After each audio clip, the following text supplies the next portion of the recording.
Valve has announced that they'll no longer be removing games from Steam just for having controversial topics or controversial content. Instead, they're going to be looking at games and being like, hey, does this have illegal content or is it outright trolling? And they'll be removing those. But everything else they're going to say is up to developers and up to people who are actually recommending and buying games, which seems like a good idea at some points and kind of a bad idea at some. It seems like the kind of dividing line of how people actually think about this is pretty 50-50 because there's a lot of bad business ideas when it comes down to doing an uncurated storefront. And we've seen what the internet has to offer, but at the same time, we've had controversies on Steam about, them removing a bunch of anime games because there's a bunch of religious groups that absolutely hate them. So it's in the reference of Steam, and in those situations, it's a good thing, but in the reference of everything else, it seems like a bad idea. But we'll see how it ends up going. Michael here with another topic video.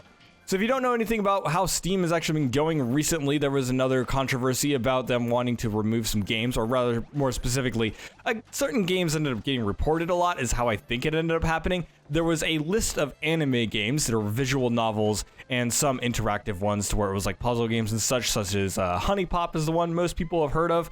And so basically, these are types of games that have already complied with Steam's kind of guidelines that they gave considering, stuff like adult content. However, they still ended up getting an email randomly saying like, hey, you guys need to change your content or else we're going to remove you from the storefront on Steam. And the games went off sale for a little bit.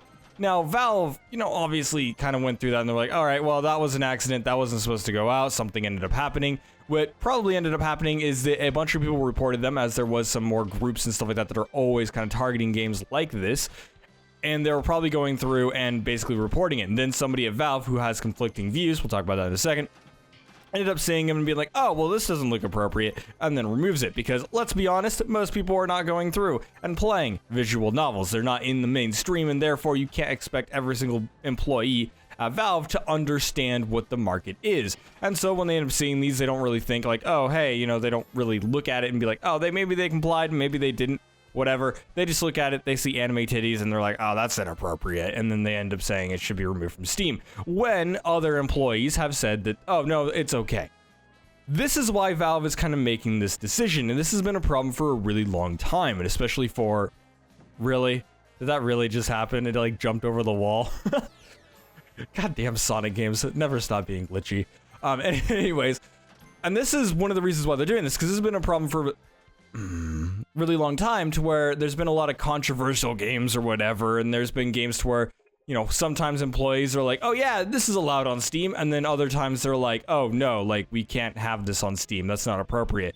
And so, yeah, it's been kind of a weird thing. So in the specifics of Steam, I think this is a good idea, because they've had a whole announcement, I'll link it in the description, of course. And so they're like, hey, they have a long spew about how basically they, came across a decision. But basically what it comes down to is that everyone has different views and everyone has different views on what's allowed. And Valve had to go back and look at the reasons why they made changes to the storefront in the first place. And one of the big changes was, Steam Direct, which allowed people to just put up a game. Basically right now, to get a game on Steam, all you have to do is pay, I think it's $100. Is it $100 or $200? I don't remember. I haven't been looking it up recently. But basically, you pay a fee, and then your game gets put on Steam. Quite as simple as that. And so they had to look at it, and the reason why they said they were doing that is like, oh, we shouldn't be going through and deciding what games get put on the platform, what games people can buy. We want people to be able to find niche products, and one of the products that they actually mentioned inside of that announcement was visual novels. They're like, oh, we never expected visual novels to be as good as they are, and actually sell well. That's mostly what they care about. And so they were like, hey, maybe we should end up allowing people to actually buy visual novels, because they never would have approved visual novels beforehand. However, when they had Steam Greenlight, they had a bunch of visual novels that did really well, and then they also had a bunch of visual novels do really well after Steam Direct. Visual novels had actually grown on Steam quite a large amount. And some of these have erotic content, which a lot of people aren't okay with for whatever reason, but that's a topic for a whole nother video.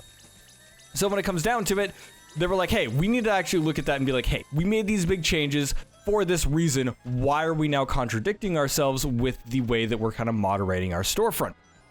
Now, they said that they are still going to look at games and see if they have illegal content or if they're outright trolling, but there are a lot of games on Steam that are already outright trolling. It seems like specifically what Valve has been doing is just looking at games that end up getting media attention And that's really what they've always been doing, because there's a lot of trash on Steam. There are a lot of games that are not actually games. They are quite literally just there to scam people, and there's a lot of them. However, it's pretty rare for them to get media attention because Valve has been focusing on Steam's recommendation system to actually get, people getting the games that they are wanting to see. And it actually works pretty dang well. I do not see trash games unless I specifically go looking for them. There are some rare cases, I will admit, to where something ended up popping up and I'm like, that seems a little bit questionable, but then I say I'm not interested and then I don't see it again. And so it's pretty easy to kind of go through Steam, even though there are so many trash games on it. You can end up looking through Steam and actually find good games pretty easily. It's not one of those cases to where it's like, oh, I see nothing but trash. There's actually tons of good games on Steam because everything gets put up on Steam these days, including the trash, but a lot of good stuff ends up going through as well. And that's the important point here, is that they don't want to remove games that people are going to buy. For one, it's not only a good, business decision to end up having people buying products because you want people to buy your products, because Valve makes money off of it. But it's also a good idea because you don't want to piss off your fan base or your user base, which, as there's more and more distribution services coming out, of course, they're kind of looking at, maybe they don't want to end up pissing off all their consumer bases, because Valve has already kind of pissed off a lot of people with Steam a lot, especially lately over the last 2 years. And since they have all this garbage on Steam, when they end up removing products that people are actually buying, they're telling their kind of customers like, hey, your product's not good enough for us, but we're gonna keep this game that's just an asset flip that they bought off the Unity store and literally just re-uploaded as a product, and they're charging $20 for it. Yeah, that's okay. That's fine. Oh, this game that doesn't even launch, that doesn't even have an EXE, yeah, we're gonna go ahead and keep that. But your visual novel that you enjoy reading, by the way, I don't play visual novels, so don't think I'm actually getting mad because it's a visual novel, but let's say like, oh, your visual novel or your RPG or your puzzle game or whatever it is. GOG has problems with puzzle games, by the way. Talked about that in multiple other videos, so I won't bring it up here. But yeah, they're like, oh yeah, no. Oh my god, I am mad at those glitches. Why is this happening? I normally don't have problems with these glitches. That is so weird. Anyways. Yeah, so it's like, oh yeah, your visual novel's not good enough for us, so it doesn't belong in the storefront. And this is a problem with curated storefronts, and we've had that problem for a really long time. But it's not even so much that fact, but it's the fact that they approved these games, and then all of a sudden they're back up for reevaluation when they've been okayed multiple times. All these games had patches for their adult content or were within the guidelines that Steam gave them, or that Steam gave pretty much all of us. And Steam was very vague, and therefore you're gonna get vague games. There's nothing you can do. And Honey Pop specifically was a good story for that, because Honey Pop, which was one that ended up getting reevaluated supposedly, was a game that actually had to be completely changed in order to get back on Steam, and they personally worked with Valve employees to make the game fit for the platform. The Steam version of Honey Pop does not have any adult content. It's just a dating sim with match 3 elements. And so when you end up going into it, yes, you can buy it on other platforms with adult content. Yes, there is a technically mod/patch you can end up using, but the Steam version actually doesn't have any of that adult content that Valve was trying to not have on the storefront. So what does this mean? Well, for one, it means that we're gonna be having a lot of weird controversies on Steam for a little while. The two sides seem to be definitely fully conflicting. Now, I'm conflicted for one reason, because for one, having an uncurated storefront, which Valve basically already does. I know a lot of people looked at this news and they're like, wait, Valve curates their storefront because of how much garbage is actually on Steam? It's really just the ones that end up getting media attention that actually, perk up on Steam. They're like, oh, hey, we should end up checking this out because it's getting media attention. And therefore, if it's like a scam or something, they don't want it to like blow up on mainstream media or something like that and make Valve look like criminals or something, because that's mostly what they're worried about. Because if people aren't really buying it, then... Oh my god. This game is like getting super buggy and it's kind of bothering me. But that's what they're kind of worried about.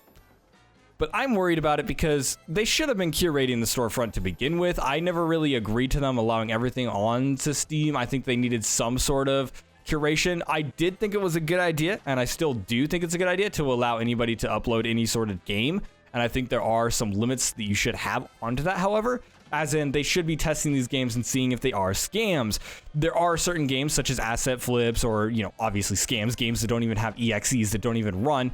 Those sorts of games probably shouldn't be on Steam because they're not actually games, but at the same time, they also said within their blog post, what do you define as a game? If people are buying asset flips, I guess it doesn't really matter to them because they're making money off of it, even though I do think it is definitely a scam, and I don't think they belong there. But then there's the other side to where we have this whole controversy of, like, let's say adult content, for example. One of the effects that this is probably going to have is that Steam is all of a sudden going to have a bunch of adult games, which is something that is considered taboo for 99.9% of storefronts. There are specific storefronts you can find online that do accept this, but a lot of devs, such as the Honeypop devs, were looking at other distributors, and they ended up popping up on those platforms because of this. And I'm sure they're hella happy about it because they get more products to sell, which means they make more money, especially when they end up looking at Steam and, you know, it's in such a weird state to where we don't really know what's going to happen. That's going to bring them money, and that's going to bring them in more customers, which is good for them. And so, yes, it's, I don't know, because I think we should have those on Steam. I've been saying that Steam should have an adult-only section for quite a while, but what do you define as an adult game? What would go in that section? Would The Witcher be in that section, or would that be in the For Everyone section? Would you need multiple sections now? Would you need ones to where adult content is defined in multiple ways? Or would you need a bunch of different kind of menus that would say, like, oh, well, these are the types of games that fit within these specific age ratings? A lot of games on Steam don't have age ratings because they're indie games and they don't really have the funding to go through and actually go to the ESRB. And the ESRB itself isn't really something that a lot of people rely on either. There are a lot of kind of games that I don't necessarily agree with the ratings from ESRB. There are games that definitely should be M-rated that are only T-rated, and the other way around as well. There are games that are E-rated that should not be E-rated, quite frankly. And so that has happened twice. I maybe shouldn't go over there at all. I don't know why this game is bugging me out, by the way. I'm playing Sonic Generations in the background, the pinball minigame thing, and normally it doesn't bug out this much. Maybe it's because I'm at 120 FPS on this game right now, which is not a thing I should be doing. Anyways, going back onto topic. Yeah, so it's going to have that, and there's also some kind of additional notes that they did make. Now, the reason why I didn't really bring it up much is because they haven't really given us much details, but they said they're going to be working on tools to kind of filter your search results. Now, in the Broken Chat Box, the podcast that I end up hosting every Monday, you should end up checking out over on Twitch or check out the archive. Sorry for shilling. But we talked about when this controversy ended up happening. I was talking about how when you end up going through an age gate on Steam, once you go through the age gate once or click to accept sexual content once, then it ends up allowing it to show up on multiple games. However, there's not really much definition to it. It's like, what is that adult content that I'm being shown? What is that content that is not suitable for everyone that I'm being shown? And then when I go to another game, it could be completely different, and we should have different warnings for that. Yes, it'll show the tags, but once I accept it once, then it will end up just continuing on and allowing me to see whatever the heck goes on there. And I have seen pornography right on the front page, and I'm not talking about a game with adult content. I'm talking about one of those, cheap porno games that were actually a porno game, quite frankly, and ended up getting removed from Steam, quite frankly, which is, yeah, whatever. I'm okay with that. I don't really care. It was just some cheap asset flip, but I had seen the game elsewhere, which is why I knew what it contained and know it was not censored, and I saw titties on my front page of Steam, which I'm not against that, but at the same time, that shouldn't be happening because that is not something that you want just showing up on the front page when that could be literally anywhere, especially in public, and that is such a touchy topic, especially here in the US, which for me it's not, but again, it's not something that they should be going through and being like, yeah. So they need better tools, and they say they're working on better tools, both for users and for developers. As a dev, you can't really go through and really do more than just tag and say, yes, this contains adult content, and it's really difficult to actually have warnings on there. You can put a warning, but the more words you actually put within your description, for example, the less likely you're going to end up getting somebody to actually read it. And therefore, you can't really necessarily start it off with a warning, because if you start off with a warning, then that's taking away precious words to describe your game. And sometimes maybe you don't actually focus on adult content, but you just happen to have it, such as these visual novels. You're probably going to want to focus on your story or your gameplay mechanics rather than the fact that you have titties in your game. It's, yeah. Or other things as well. I'm just using titties because it sounds funny to say, but there you go. And that's pretty much it. I don't necessarily know exactly where it's going to end up heading from here, and we could end up seeing Valve just completely do a 180 again like they did in the past, but you never know. It seems like Valve does actually have a genuine kind of feeling here to where they obviously have a bunch of people with a bunch of different opinions. They are a large company, and they said this in their blog post. We're a large company that have a lot of people with different conflicting views. And they say that games on Steam are going to either offend you or they're not. And there's going to be kind of people all over the board on that. And so just kind of have to deal with it. The people that are getting overly offended about a bunch of stuff always end up pissing me off, because it's like, yes, if it's a game, it's art, and if you don't like it, just don't consume it. There's no harm in it being there. And this is kind of the same story with stuff like the asset flips and stuff like that. I'm sure there's somebody out there that enjoys them, and you know what, for them, sure, freaking go for it. Who am I to say you shouldn't have that content? And that's a little bit conflicting to what I said earlier, because I do believe that it is a sort of scam. But again, maybe people want to be scammed. I don't really know, because it's a really difficult subject to get into, because when you end up going into curating a storefront that can literally have millions of games on it, who's to say what's the right games to have? Anyways, thank you guys so much for watching. Make sure to like and subscribe for more content like this one. And of course, you can leave your thoughts and comments below. What do you end up thinking about this? Because it seems to be 50-50 from what I'm looking at. And there are other storefronts that are like, oh, we'd never do that. And other storefronts that are like, yeah, that seems like a good idea. Actually, maybe we should look into doing stuff like this in the future, because there's a lot of untapped markets. And so obviously these storefronts want to end up going through and getting those untapped markets, because if they end up grabbing those untapped markets first, they're going to be known for it. And therefore they're going to end up being the ones to get attention. And there are other storefronts that have gotten attention for that reason. So, for example, Manga Gamer or whatever ends up getting attention for the visual novels and stuff like that. So, yeah, it can go to their benefit to actually do this properly. But screw it up, and you piss everyone off, and you end up hurting your reputation. So it's a little bit dangerous. So I actually applaud Steam for actually going this route. They do have a bunch of people working there, but yeah. And obviously, if you like my styles of content, I'm kind of... God dang it. I kind of ragged on my outro here, but if you like my styles of content, make sure to check out my website at michaelpstanich.com. And of course, you can end up checking out links in the description for that, and our link to the Broken Chat Box, which is our gaming Discord. We have a bunch of gaming discussions on there and stuff like that. And if you want to discuss this topic farther, you can end up going in there. I'm always active in there, so I can end up chatting along as well. So if you want more information, go ahead and go in that. There's also a link to the announcement in the description as well. So if you end up wanting to read Valve's announcement, I mentioned it earlier, but I may as well mention it again. Go ahead and check it out. It is quite lengthy, and they do describe exactly why they are doing this. And they have a bunch of reasoning in there and stuff, which is actually fairly interesting. I like the transparency that they have here. So again, applauding them for that. But of course, we don't know if they're actually going to follow through on this very well, and if they screw it up, that's really going to piss a lot of people off. So hopefully they end up doing well, especially for the adult games market, which is kind of being shagged under the rug at the moment, which is not a good thing in any sort of art form. We've accepted it in every other type of media, and so I don't understand why it's been so long for video games to kind of be accepting it. But I guess it took longer for movies and other types of art forms to accept it. But again, we're video gamers. We just want to play our games, and we don't really want to worry about politics. Anyways, like I said, thank you guys so much for watching, and I'll see you guys in the next video. I think that's the longest outro I've done in a while, and I'm going to make it even longer by doing a small segment here. Yeah, maybe I'll just have it sit at silence for like 5 seconds.